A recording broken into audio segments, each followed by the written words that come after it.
السلام علیکم ورحمۃ اللہ وبرکاتہ۔ باسلام کے ہم آپ کی خدمت میں آج جو لے کر کے حاضر ہوئے ہیں تو وہ امام اعظم کے سب سے چہیتے سب سے لاڈلے شاگرد امام ابو یوسف کی شبانہ حیات کو لے کر کے حاضر ہوئے ہیں۔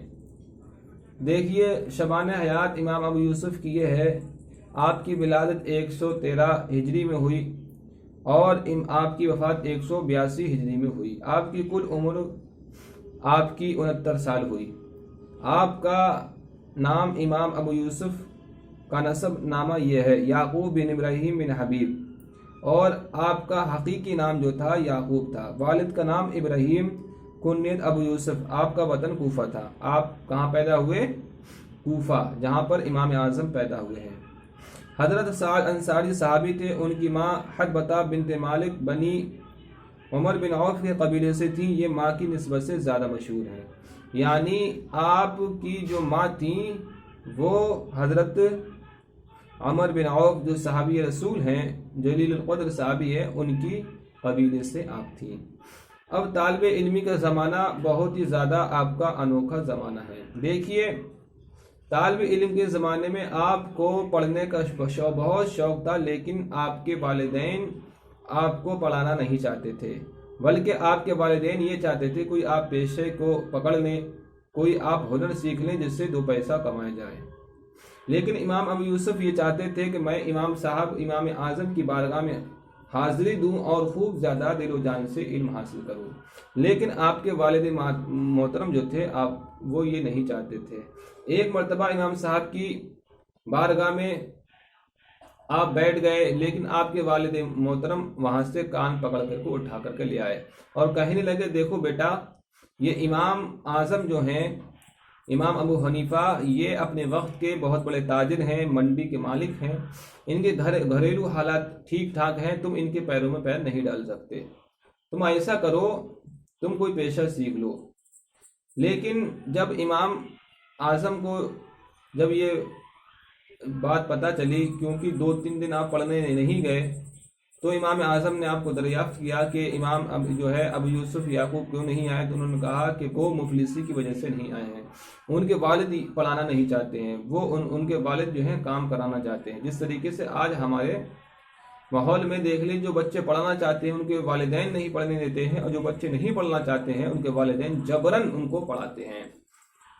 تو آپ دیکھ لیجئے، جب یہ بات امام اعظم کو پتہ چلی تو امام اعظم رضی اللہ تعالیٰ عنہ نے یہ کیا کہ ایک چپکے سے 1 پیسوں کی تھیلی، درہم و دینار کی تھیلی ان کے پاس میں بھیج دی، تو دیکھا اس میں 200 درہم موجود تھے، اور پھر کہا، بیٹا تم علم حاصل کرو اور جتنی بھی ضرورت پڑے گی میں تم کو دوں گا، سارا خرچہ میں تم کو دوں گا۔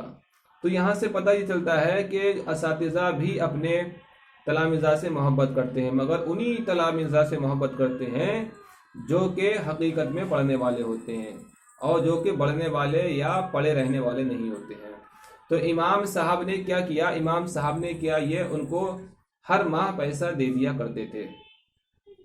تو بہرحال ایک مرتبہ کیا ہوا، آپ امام ابو یوسف جو اپنے وقت کے مجتہد بھی ہیں، تو ان کے گھر پر ان کے بیٹے کا انتقال ہو گیا، لیکن آپ کو بارگاہ امام اعظم میں اتنا پڑھنے کا شوق تھا، حاضری کا شوق تھا کہ آپ نے اپنے بیٹے کی تدفین و تکفین میں آپ نے کوئی توجہ نہیں دی، اور وہ سارا کام اپنے عزیز و قارب پر چھوڑ گئے اور کہا، دیکھو مجھے بارگاہ امام ابو حنیفہ میں جانا ہے، کہیں ایسا نہ ہو کہ کوئی ایسا سبق چھوٹ جائے جو میری زندگی کے لیے بہت ہی زیادہ اہم ہو اور پھر مجھے زندگی پر پچھتانا پڑے۔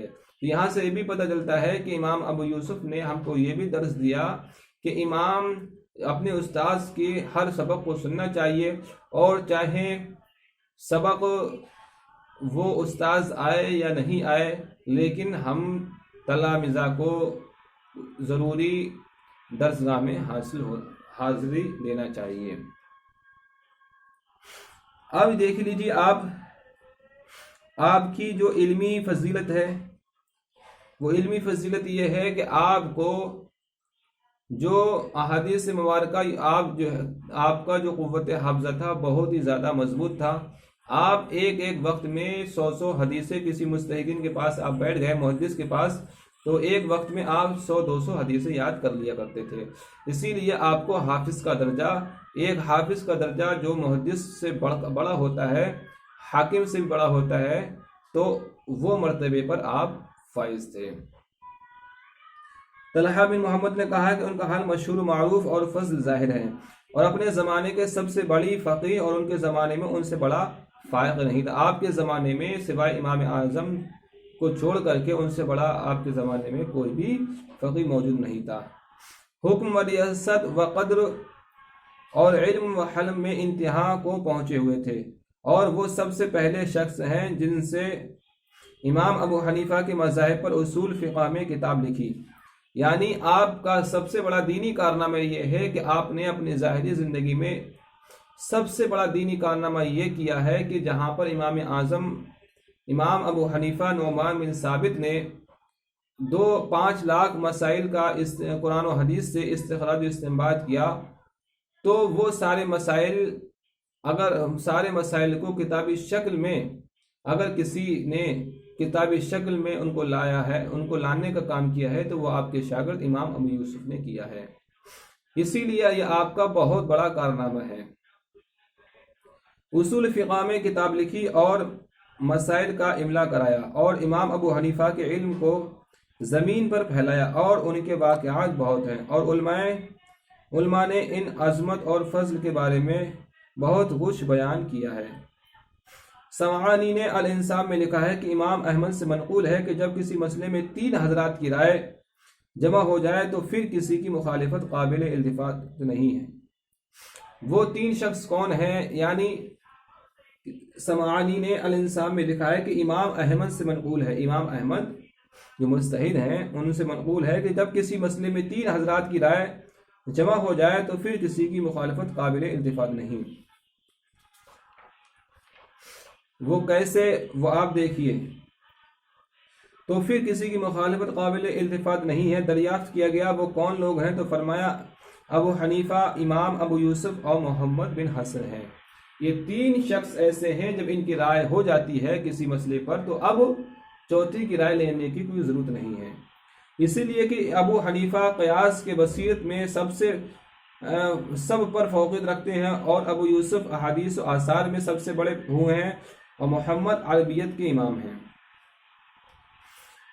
اور رہا بادشاہ کی صحبت اور قضاء کا الزام، یعنی امام ابو یوسف نے بادشاہ کی صحبت کو اختیار کر لیا تھا، لیکن بادشاہ کی کٹ پتلی بن کے نہیں رہے۔ جیسے کہ ہمارے ہندوستان میں دیکھ لیجئے سپریم کورٹ ہے، یہ ہندوستان میں کٹ پتلی بن کے رہتا ہے۔ جتنے بھی کوئی پرائم منسٹر ہو گیا، جس کی سطح آ گئی تو اب جس کی لاٹھی اسی کی بھینس۔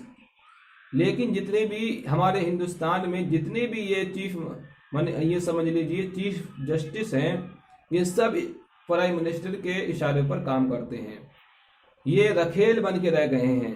مگر ہمارے امام ابو یوسف جو ہارون رشید مامون رشید کے زمانے میں قاضی القضاء سب سے بڑا عہدہ تھا، اس مرتبے پر آپ فائز تھے، مگر آپ نے ان کی ایک ذرہ برابر بھی آپ دباؤ میں نہیں رہتے تھے۔ کس کے؟ امام ہارون رشید مامون رشید کے، بلکہ ان کو تنبیہ کرتے رہتے تھے کہ ایسا نہیں، ایسا ہونا چاہیے۔ آپ نے ان کی دوا میں آ کر کے اپنی پوری زندگی میں کوئی ایک فتویٰ بھی نہیں دیا۔